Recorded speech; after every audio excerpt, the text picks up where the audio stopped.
Welcome to the Horror Hour.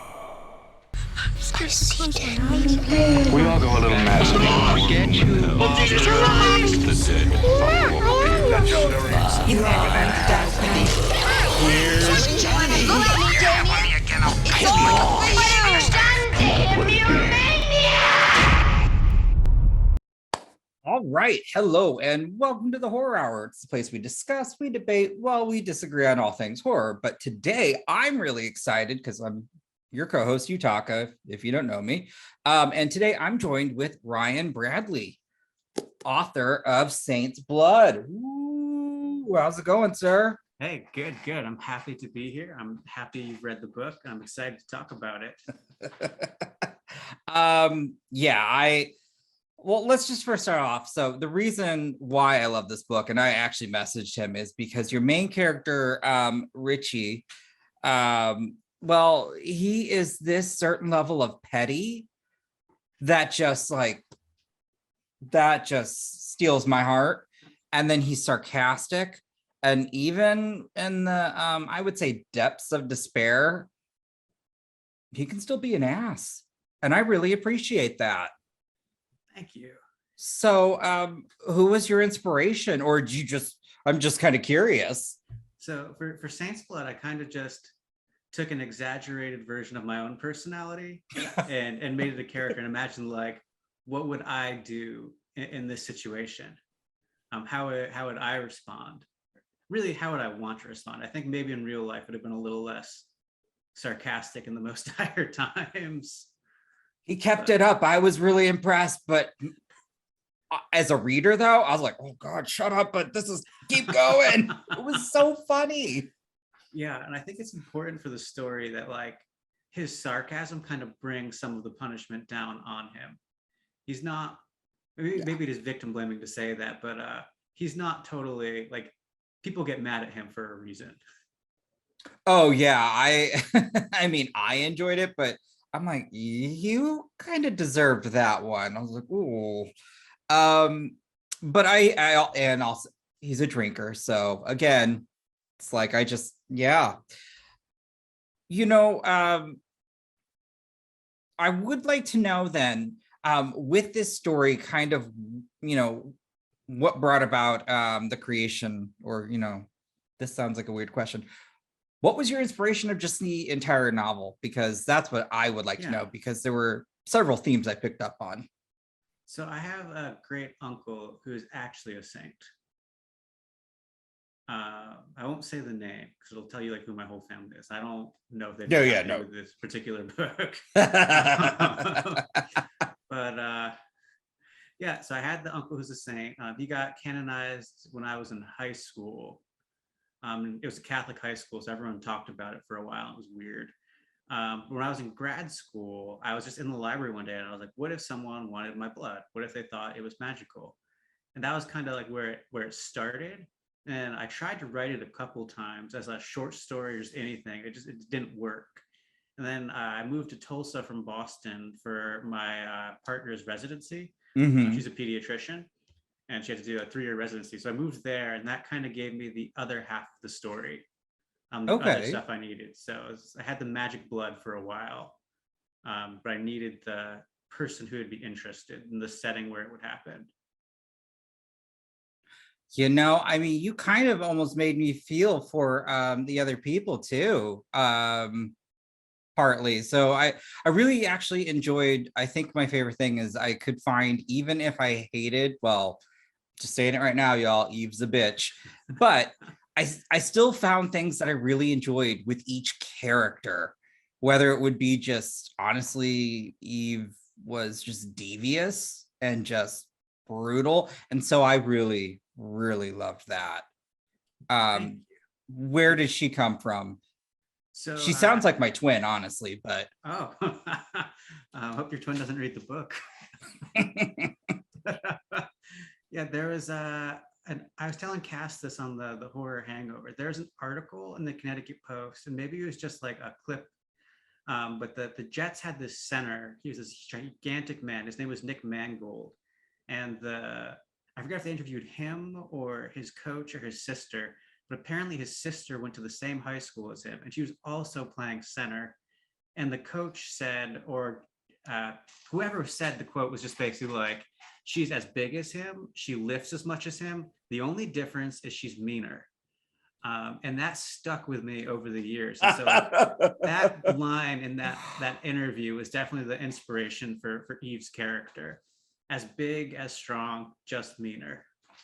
Oh my God. That's amazing. I love that. She's so, oh man, I don't know who I loved to hate more, her or but first I do have to I just want to read the first part because this actually is how I knew I was going to enjoy this book, is just actually your first sentence. Stop me if you heard this one. And how an alcoholic, 3 rednecks, and an undead saint were sitting at a bar. That's just already, that sings to me. And I won't spoil things, but I loved how that all played out. Thank you. Yeah. It took me a long time to come up with that line. That was probably the 4th or 5th draft by the time I came to that. Really? Yeah, it took me a long time to get that opening at all. Because once Richie was in the chair, it kind of writes itself. He tries to escape, they stop him. He tries to escape, they stop him. But the getting him there was harder, honestly. Okay, I could see that. I mean, I actually oh man, why did I forget her name? Because she was just so much fun. The bartender, no, Lynn. Oh my God, what a character. Yeah, she was taking she's based on a real bartender I used to see all the time in Boston. I love it. We all have our favorite bartenders. If you're a drinker, you know who to go to. They're going to treat you right. And yeah, they're going to make sure you don't have to deal with other people. And I appreciate that. Yes, so absolutely. I have to ask them that with this being your first book, which is really exciting. So congrats on that, by the way. Thank you. Yeah. How long did the process take to, complete this? From the time I thought of it, it took 5 or 6 years. But I wasn't working on it that whole time. I would have a spurt where I'd work on it, and then I would stop and work on other stuff, and then I have another spurt. And life happened in between. I got married, I moved to Tulsa. I moved from Tulsa to Georgetown, right north of Austin. So a lot of stuff. I got a dog, had a baby. So it's a whole lot of life happened. Yeah, probably 5 or 6 years. Wow. And finally finishing it, and now that it's out, I mean, how does that feel?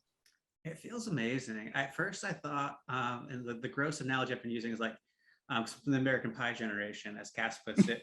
At first I thought it'd be like losing your virginity, where it's this huge buildup, and you then you actually do it and it doesn't really matter. But it's kind of been I love this. Like the opposite, where I feel like there's doors open to me that were not open to me before, which is very cool. It's been really exciting, and I've been doing a ton of media appearances at the podcast, like this one, some readings in person. Oh, that's cool. Yeah, I have one in Tulsa on Thursday, May 12th, which I think may be the day this is dropping. Mm-hmm. So if you're listening from Tulsa, come to Magic City Books tonight at 7 p.m. Yeah, but it's just been really cool. At Magic City Books, I saw David Sedaris read. I saw Rachel Kushner. I saw some of my heroes read there. Now I'm reading there. And it's just absolutely fucking surreal. That is wild. Very cool. Yeah, I'm also ready to stop doing media appearances and just sleep. But yeah, it's been incredibly cool. It's been a great response. The craziest thing that's happened, this is a weird turnaround. Someone farted in a Catholic church in England because of my book. So anyone listening out there, it took me 13 years to get here, and I never thought I was going to make it, but now I'm finally at the point where people are farting in churches because of me. Let me give you the backstory of that. Oh my God, you can make me red in the face over that. So Drew Stepik runs Godless, which is a Amazon competitor. Basically, Amazon was screwing over and removing any indie horror author that referenced things they didn't like. So Drew formed this platform, Godless, which is amazing. So basically, like, if you want books about like extreme horror, Godless is the place to get the ebooks, at least, because Amazon won't carry stuff with like incest or torture, pedophilia, which I don't read a ton of that, but there's like, people should. I get what you mean. It's important, yeah. And they started UK versus US Godless dares, and the first dare based on Saint's Blood. So Drew dares Nat Whitson in England to fart in a Catholic church. And this morning, I woke up and on my Facebook page, there's a video of this British woman I've never met farting in a Catholic church in honor of my book. And that's a moment. Like, oh my God, that's. Yeah, I do feel like a little aspect of like, I'm not gonna get this cool again. Like, this is like, oh my God, for me. I love it. Oh my God, that's so great. Honestly, I have to say, my favorite thing about this book is, while it's horrific at times, because I loved the final act. It's so damn funny. It is so, like, it is just, I don't know how to explain it, but I know if I had ever met Richie in real life, he'd be cool to hang out with. He'd be annoying if you pissed him off, because he's incredibly intelligent, and just like the quips, like he gets himself in trouble, but my gosh, I was just cackling the entire time.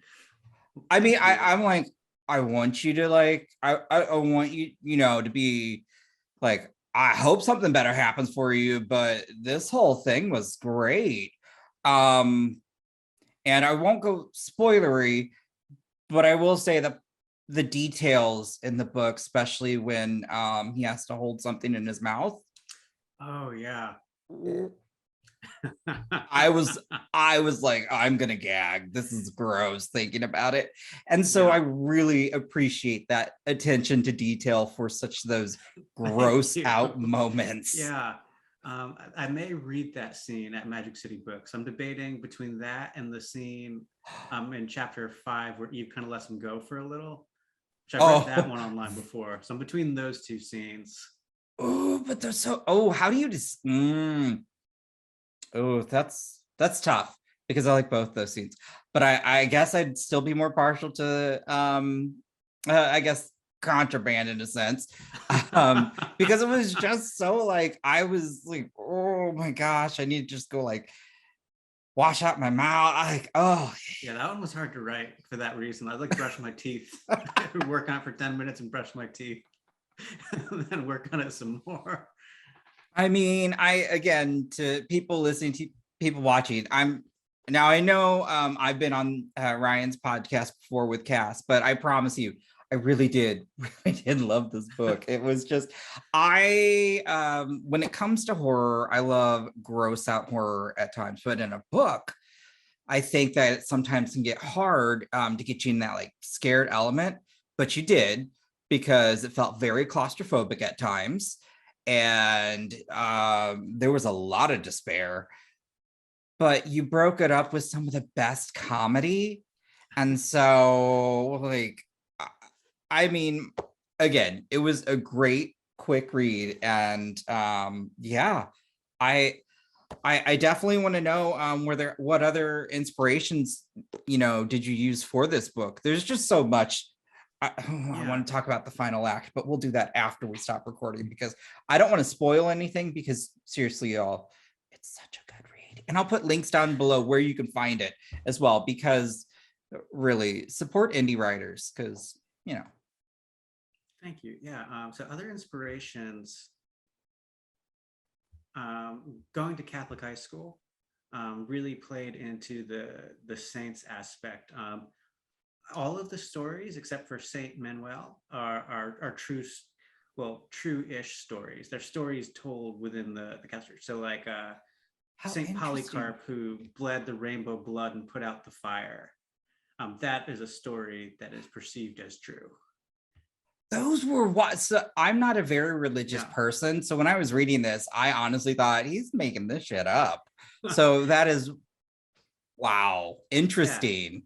Yeah, so at the all boys Catholic high school, that was one of the ways they really tried to get us to invest in our religion classes. They'd tell us these fucked up stories, people getting cooked alive, burnt, fed to lions, stuff like that. I think that's how those stories functioned way back when they made them up too. It's just, how do you get people interested in this thing? I mean, fear and bewilderment. I mean, shock and awe. I mean, that's what really. Yeah. So is that, I think The Myth of Sisyphus by Albert Camus, which I think that one comes out like as an influence near the end, but I don't think it's possible to miss. Like, I think I named the book by name. Yeah, I think those would be my main influences. And like Misery is a great book by Stephen King, and I've read that. I did get that, and that was another part. You had me cringing. Like, I could feel I was like grating my teeth because I could just, the way it was also described too, it was just, I had that scene in my head, and as I'm reading it, it's a little bit different. And it's a little more torturous, and I'm just like, oh, I loved it. Yeah, thank you. I don't know if I had much else in the way of influence. Stephen King's a huge influence on everything I write. He's just such a great writer. I feel like whenever I talk about him, like there's critiques people make of him, like the use of the magical Negro trope, which is obviously not good. And his portrayal of women at times is not the best. But I think any book that you read of his, the voice is just so spectacular. Even bad Stephen King is just, it's fun to read. It's breezy. And you don't want to put it down. He still to this day would be the only author that's I was reading a book and it made me jump, which sounds weird, but Which book was it? It was The Stand. Was it the tunnel scene? Yep. Damn. Yeah, I was reading it and when I was like, oh my God, I'm like, the book just made me jump. I was like, I think I'm done for the night. I'm gonna have to put this down. It was, I mean, it is one of my favorites. And every time they've remade it into a movie, I'm like, this is trash. How dare you? Stop it. Leave it alone. Yeah, I think his work really hard to translate onto the screen because I think the voice is really what carries it. And film, you don't have a voice. No. You're almost like required to be in third person. And even when they do the voiceover narration, it rarely makes a movie better. Oh, that's true. I do need to ask then, the principal and what you called her. Yeah, that was pretty well inspired by real life. We did have a principal by that name. I think I'm not supposed to say that. So for legal purposes, the principal in real life had a different name. That's fair. For legal purposes. Oh my God, I really enjoyed that. And the last thing I'll talk about before I've just got a lot of fun questions. Let's talk about Mom. Yeah. She was one of my favorite characters to write. She was so much fun to like reading, just the way like it was delicate, it was nice, it was calming, but still very like, oh, yeah, the power you have. Well, I think that she also, I mean, I hope it comes through. She has like she doesn't do anything to get into trouble. No. But she just inherits this bad situation with like an impossible choice. Which I think is what made her the most interesting for me to work with. Her and Eve, I really enjoyed. She was so conflicted and she still tried to do like, I loved that about her, that she's basically like, I'm not a monster. Yeah. I was like, damn. I would say behind Richie, the mom was actually my second favorite character. Eve was right there though, because I just love that like level of evilness. But yeah, I really appreciated just it felt like a tonal shift when she came in, and it was still a horrifying moment, but comforting. It was very Yeah. like, I was like, should I feel like I'm safe, but I'm not. Yeah, I do question sometimes. I didn't write it that way, but like if he Oh. had played his cards right, could he have convinced her? Oh man. And that again goes to the credit of the way, again, his wit and just the way he could turn something around. I want that skill. I need that skill. Yeah, I wish I had it too. It's Well, easy when you're workshopping something over 5 years to come up with the good lines. It's not so easy in person. it's I'm going to go back to that first sentence too, because it was funny when we started our podcast. I was joking, and thank God the PR rep thought it was funny because we were trying to just get access. And I was like, just think of it as like a really bad joke. You got a Brit, an Irishman, and an Asian, and they're like, oh, yep, and we're all queer. So hey, I'll use that card if I have to. But I did. I really enjoyed that. I don't know why that opening was just beautiful. And it again, it also everything comes together spectacularly. I really Your third act was if You. a movie could be made, I just want to see that third act. I would love to see what someone would do with it. You had my yeah, my jaw hit the floor as I was reading this, and I had to reread it a couple times just because it's so fun and it's so vivid. So kudos to that. So I because now just thinking about that third act, I have to ask then, just thinking about, past couple of years of movies, we've all been in a lockdown or whatnot. What was the goriest movie you've seen recently? Goriest movie I've seen recently. Great question. Give me 1 second. I keep a detailed list of everything I read or watch. I don't know why. I put them on my blog at the end of the year. I don't think anyone cares. Okay, I will say, just guesting on your podcast though, the attention to detail and the facts and how you lay everything out, like I need to be that organized in life. So like, guys, I know it's past the holidays, but really go listen to the Santa Side episode because it was a lot of fun. I really had fun on that one too. I think that it's actually the last movie I watched was and I'm sorry if I mispronounce his name, Takeshi Miike's Blade is the Immortal. Ooh, I've not watched that one. Yeah, so the premise is there's a samurai who, it opens up with him in a war with 100 other guys to save his sister, but they kill his sister before the fight. And so he just goes ape shit and he kills 100 dudes. He loses a hand and an eye. And he kills the guy who killed his sister, and he's about to die. And this old lady comes up to him, and she injects him with something called blood worms that make him immortal. And the movie really takes place 50 to 100 years later. He hasn't aged a day, but he keeps healing. The main character is a little girl whose father is killed by an evil school of samurai. I don't think that's the right word either. Warriors is probably the right word. And so the little girl gets the immortal guy to hunt these other guys down. And it's actually like unintentionally hilarious because the guy who's invincible really sucks at fighting now that he's invincible. And so he keeps just getting like stabbed, and then they don't know he's not dead, and then he'll just cut their head off. But there's got to be like hundreds of gallons of blood in this movie. If you like samurai movies at all, which I love them, Lone Wolf and Cub, give me that. Give me the Seven Samurai. Give me really any of it. I love the existential ones. I love the blood splattered ones. The Immortal Blade is definitely a blood splattered one. I really enjoyed it.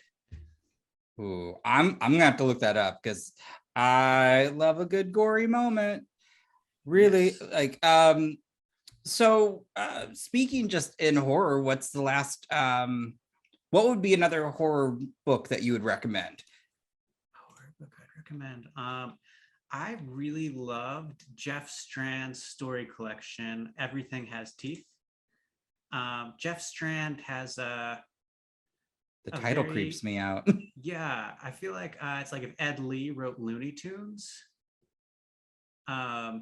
It's just very gory, but also very funny and a lot of like slapstick dialogue. I will be There's checking one that out story. later.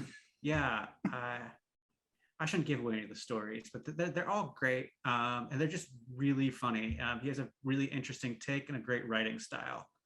So I really enjoyed his book, Everything Has Teeth. I'll have to look that one up. That sounds like a lot of fun. So with this, I have to say then, what's next? I mean, obviously, that's really cool that you're going to go do a reading. And you've done media appearances, and you've been very flexible because my schedule sucks. But yeah, what's next? So as of Monday the 17th, I'll be a stay-at-home dad / guitar teacher. And so I know your question is like, what's next creatively? I know that's the question, but Hey, no, what's next in life? No, I know Yeah. you're a brand new dad, so congrats. thank you. Yeah, so stay-at-home dad. I have another novella written that needs a little revision. Okay. So I need to put in those revisions. And I have enough stories to make a story collection. But then the question is like, who Oh. buys story collections now? People aren't. That's actually true. I'm trying to think myself. Yeah. So I I mean, creatively, I have some stuff on the fire. It's been hard to write between the baby and the trying to get Saints Blood copies moving, trying to move copies. But as of, I think I have 2 more podcasts, maybe 3 more, and I'm going to be back to just creating again, which I'm really excited for. Nice. And well, let's talk about your podcast too, because you have a really Yes. awesome podcast. Yes, Let's thank talk you. about that. Yes. So I'm a co-host of the Horror Hangover with Cass Clark. They are amazing. And we do basically, we pick a subgenre or a trope, and we make a list of movies that use it. And then we talk about 2 that do it the best. Our most recent episode, sorry, give me a second to make sure I have the most recent episode right, because we've got like 12 in the can or something. Jeez, that's dedication and Yes. preparedness. So our last episode was on haunted houses. We talked with Sam Stone, great horror journalist. And so we went through haunted houses. I think Cass said we came up with something like 50 other movies with haunted houses, but we focused on 1959's House on Haunted Hill, starring the incomparable Vincent Price, and the Deep House, which is a newer one that's also quite good. Shot all underwater. It's the Haunted House Yes, I Underwater saw that movie. come up on every now and then, and I always recommend folks do this because sometimes it's not about what's on a streaming service or well, actually that may be on a streaming service, but I like to just go and look at iTunes and see what was recently released. Yeah. Because I don't mind renting if it's like I've found plenty of hidden gems just that way. Now I've also found shit like Lantern's Lane. Don't ever rent it. Don't even watch it for free on Hulu. Trust me. I'm just But now you have me curious. I want to see the movie that made you react like that.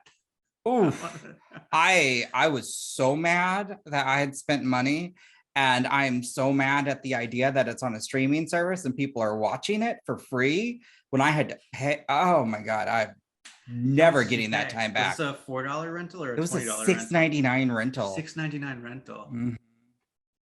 So then I will finish with this, again, to people, please, wherever books are available, you can buy hard copy or paperback on Amazon. It seriously got here in a couple of days. I was so happy.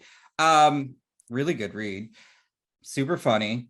If Richie were in real life, I'm gonna, steal his brother because his brother sounds like my type. And I would like to know then, aside from all this, what else do you like? This has been very interesting, I will say, because the horror community is it's so large, it's so small. Yeah. And so I know you You do reviews, I believe. Yes, reviews, Yeah. interviews. Yep. So are you going to continue with that as well, or? So I've cut back on that, mostly to have time to write the other stuff. But I'm still doing it. My latest review is a book of Stuart Gordon interviews. Oh, okay. That was really good. If you like Reanimator at all, or if you like Stuart Gordon's other stuff, it's really interesting. But you'll see, like, it's so University of Mississippi Press has this Conversations with Filmmakers series, which I think is amazing. It's my third book I've reviewed in there. So I reviewed a book on Wes Craven, a book on William Friedkin, and a book on Stuart Gordon. And it's fascinating because it's got like a ton of the same info you'd get in a biography, but you also, there's no separation. And you can see like the Wes Craven one, you'll see like right before Swamp Thing comes out, he's like, Swamp Thing, it's the best. But then you see like 3 years later, he's like, that piece of shit Swamp Thing, I wasted a year of my life. So it's funny to see stuff like that. It's also like there's no separation. There's no biographer between you and the director. And for like Wes Craven and Stuart Gordon, who have now passed on, unfortunately, it's as close as you're going to get to meeting them if you haven't, other than like video interviews, maybe. I'm kind of Wes. So it's very interesting you mentioned Wes Craven, because so I will say the movie Alien is what got me into horror, but what kept me in horror was Wes Craven. Oh yeah, Scream, like Nightmare on Elm Street, Last House on the Left. Yeah, even it's so underrated, but Red Eye is so good. Yeah. Red Eye is great. So he owns my heart, and yeah, that's the one thing in life I'm like, I wish I could have met him at one point in time, but I celebrate his movies, freaking love it. Oh, I actually have a Freddy Stitch doll. There's that's Cross Stitch? Cross Stitch. That's incredible. Right? So I got my Alien. I got my Freddy. You have you hold the, oh yeah, I see little claw fingers, little knife fingers. That's very cool. And the scars look great. And then of course, there's Drew Barrymore. Is that Drew Barrymore on screen? Nice. Oh, it's a phone. I thought it was a vodka bottle. Oh yeah, no, it's a phone. It's a phone. That makes way more sense because she didn't have a vodka bottle in that movie. Yeah, no, they're really cool, and they just do a whole bunch of stuff. I'm about to order a pinhead from them too, because I'm like, I think like of the horror icons, Alien and Pinhead are, I think, the best action figures. I collect like the NECA action figures. Oh, that's awesome. Icons. They're all in the closet that you can see to the left of me. I haven't had a chance to unpack them since we moved. They're all boxed up right now, but eventually they'll be all on the bookshelves in my other room. And did I also see on Twitter some rumblings from Cass that?